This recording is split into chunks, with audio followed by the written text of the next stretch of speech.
Okay, so today, this is the first time I'm going to be doing one of these for you guys.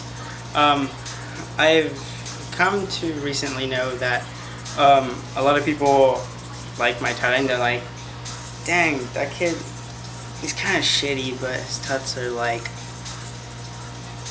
okay, right? Yeah. But I've gotten a few requests to go over how to tut, but I think we should start with what tutting is, in specific king tuts,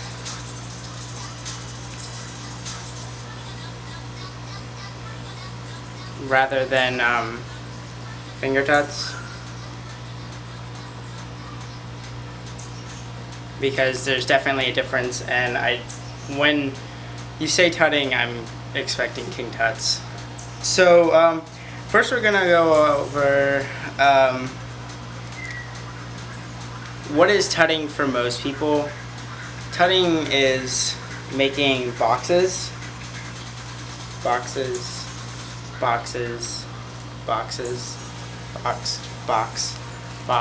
whatever box you want to make, and connections through, I guess, geometrical shapes, if you want to say that. But where a lot of people that I notice seem to go wrong when they're trying to learn how to tut and trying to make up tuts is when they're going through their combos, they almost kind of like slide through them in angles that don't make a lot of sense. Right? And that's not a good thing, because the way I've always looked at it is, for tutting, you want to get to that point and you stop for almost a half second and then keep going. Stop, stop, stop, stop, stop, stop, stop, stop, stop, stop, stop. And then as you get more fluid, those stops will seem less and less apparent.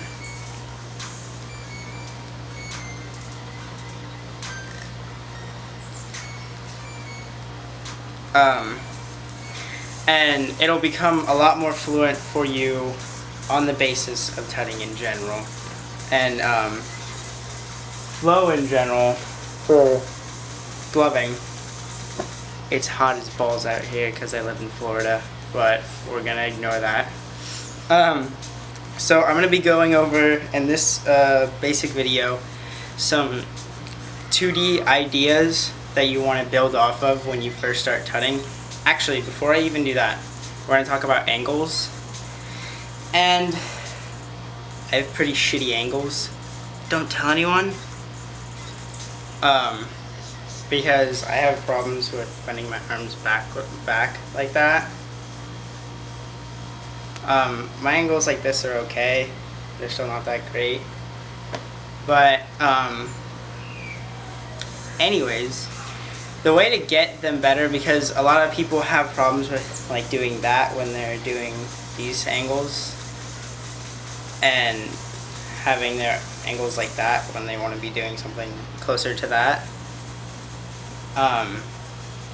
is you want to find a wall, and just for about 5 minutes a day on each hand, so maybe 10 minutes in total, you're going to take your hand and you're going to push it against the wall, and then you're going to put pressure like on your wrist. Not too much, because you don't want to hurt yourself, but you want to put pressure on it so that it's stretching the muscles in your wrist, so that you'll be able to get angles that are better. Now, another thing that some people can do and some people can't is some people have extremely straight angles right off the bat without even practicing. It wasn't that way for me, I'll tell you that. And it isn't that way for a lot of people. They're just a select few. But also you'll notice that when you start stretching, one hand will get a lot better than the other a lot quicker. Like, you'll see immediate changes with your left or your right hand, but then your other hand won't get any better, or it'll increase. It'll get better, but it won't be nearly as good. Normally, your hand that's worse is your dominant arm, and the reason for that being is you have a lot more muscle built up in your wrist from writing and doing activities that require your dominant hand, so it makes it a lot harder for it to stretch. Now we're gonna go over basic 2D tuts, but right before we do that, I'm gonna let you in on a little secret.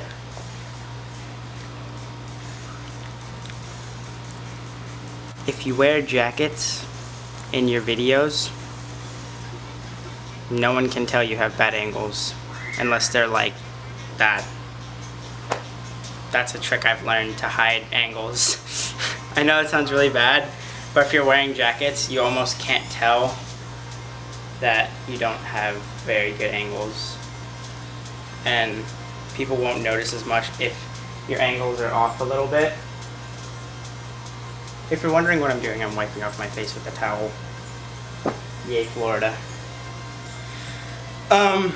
Okay, so we're gonna move on to 2D tuts now, because when you're starting tutting, you don't want to start off like trying to do like a bunch of pivots.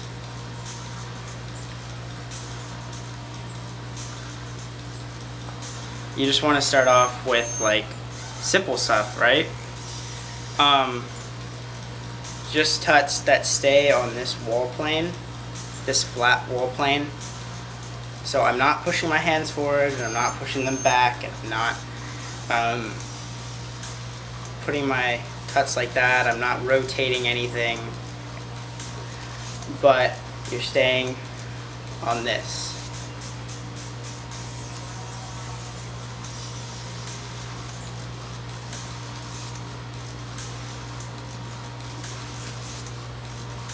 You can see I really wanted to rotate at some points there. But anyways, you want to stay on that flat plane because that'll give you options to make simple tuts to learn and combos to come up with.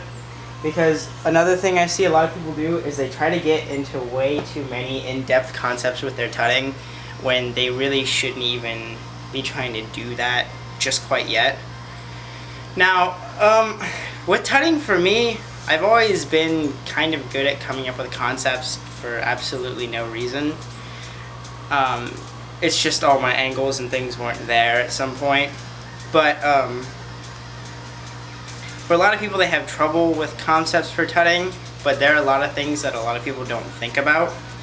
So like when you're talking about pivots, like people do like just normal pivots and things, but then like angles that people don't attempt is usually what gets people attention. There's an angle that I do that a lot of people can do, they just don't know it, and there's a lot of people that can't do it, which is that one, right? Turn that around, and the reason most people have problems with this angle is because they'll like do that. But to get this angle, the best way to stretch it is to just push down on it, right? And then sooner or later you'll get that and you'll be able to make boxes like that.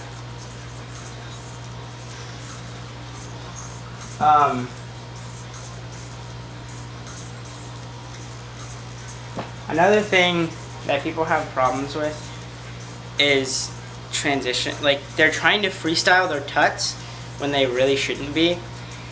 To start off, you should make tut combos and try to expand off them and do those tut combos. And don't worry about repeating them in different videos, it doesn't really matter. The only reason I freestyle my tuts is because I've gotten to a point where I can, because I have a lot of concepts. And even though you'll still see me repeat concepts, I can, I guess, still do it decently. Okay, I think that's all we're gonna cover for this first episode for tutting, since it's just basic things for you to go over. And yeah, I mean, I guess that's it. I hope this has been good for you guys, and I hope it helps you get better at tutting and expand at your tutting. And if you want, I'll make more videos on more advanced concepts and different angles to move at.